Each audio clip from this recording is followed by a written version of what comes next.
Pecha Kucha 282, Batman the Killing Joke, and Death in the Family. So I'm pretty sure I've spoken about these before.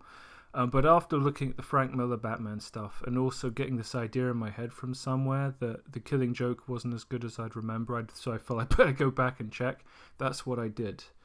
I also read the Three Jokers as well, but I'm not really going to talk about that today.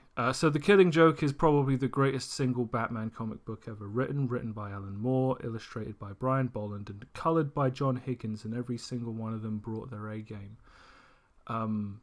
I never give enough credit to the colouring, but it really does help tell the story. And what is it? It's Batman goes to the Joker pre-Frank Miller Batman, where he's more of a person than a meme, and he's like, if we keep going the way we're going, at least one of us is gonna end up dead. It turns out the Joker's not actually in Arkham. This guy is just a plant.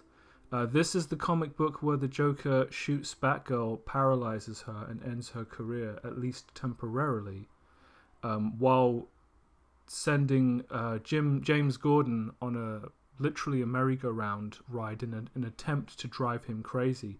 There's a lot of very iconic stuff in this comic, including one origin of the Joker, a man famous for having multiple origins. This is one that's been referenced decades later. DC's famously given up on trying to police its own canon, but a lot of this stuff is probably what you think the Joker is.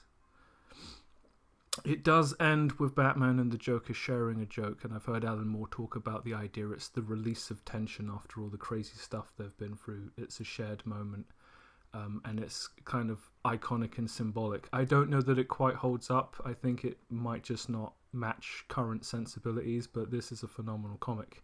Unlike A Death in the Family, the death of the second Robin. Jason Todd, not Dick Grayson.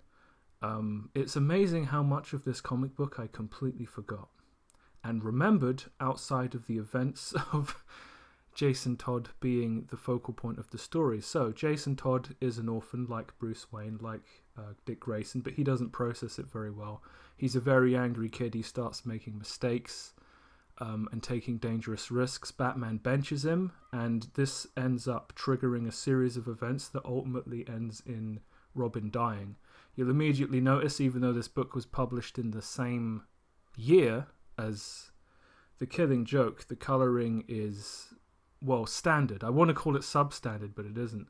The Joker also is the same Joker from the story told in the same year. He's basically just shot Barbara, gone back to Arkham, had his assets frozen, and has actually decided to take a cruise missile he has and go to the Middle East to sell it. So what happens is Batman has to abandon Robin to travel around the world trying to stop the Joker selling a nuke to terrorists, and arbitrarily keeps bumping into the Robin who's looking for one of his three potential women who could be his mother.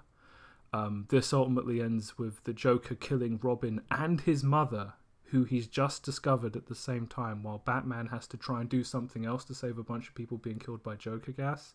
There's a lot going on, and to top it off, at the end, the Joker ends up being the Iranian ambassador, tries to kill the UN, and Batman and Superman have a fight that doesn't go anywhere because this is a clusterfuck of contrivances, although it's not an unpleasant read. One of the highlights is when Bruce Wayne goes to the UN meeting because Batman is not allowed legally to stop the Joker, and there's a bit where the Joker and Bruce Wayne meet eyes, and it is very unclear if the Joker can tell just by looking at Bruce Wayne that he's Batman from the cold stare he gets backwards. Interesting, but the book is as bad as I thought The Killing Joke would be. Even though it's 4 or 5 times as long, it doesn't have even half the quality. Still, it's historically valuable. But moving on. I decided I was going to take an old M. Bison picture this week and see if I could just add to it, redo it, improve it. So just a face shot, and I was just like, well, let's just redraw it, let's tighten it up.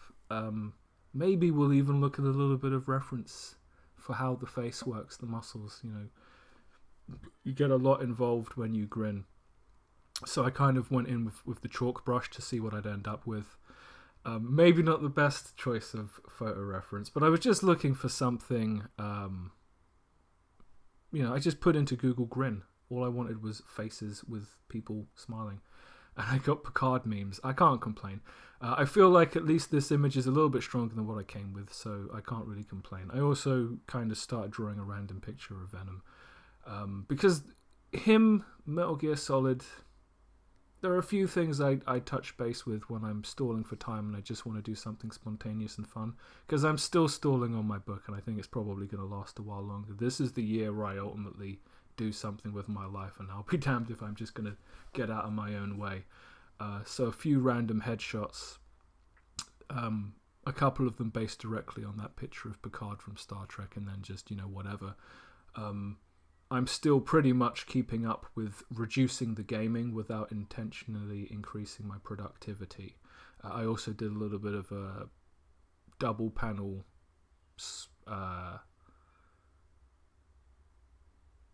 kind of plot device thing, storyboard for like a Kenshiro versus Rao thing.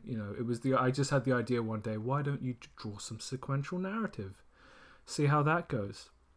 And then on Saturday, of course, I'm touching base with the Smiley Show, the 7-page Smiley Show. I've been using to kind of trick myself back into the habit of drawing comics and doing all of the production, including, paneling and the speech bubbles and all of these things.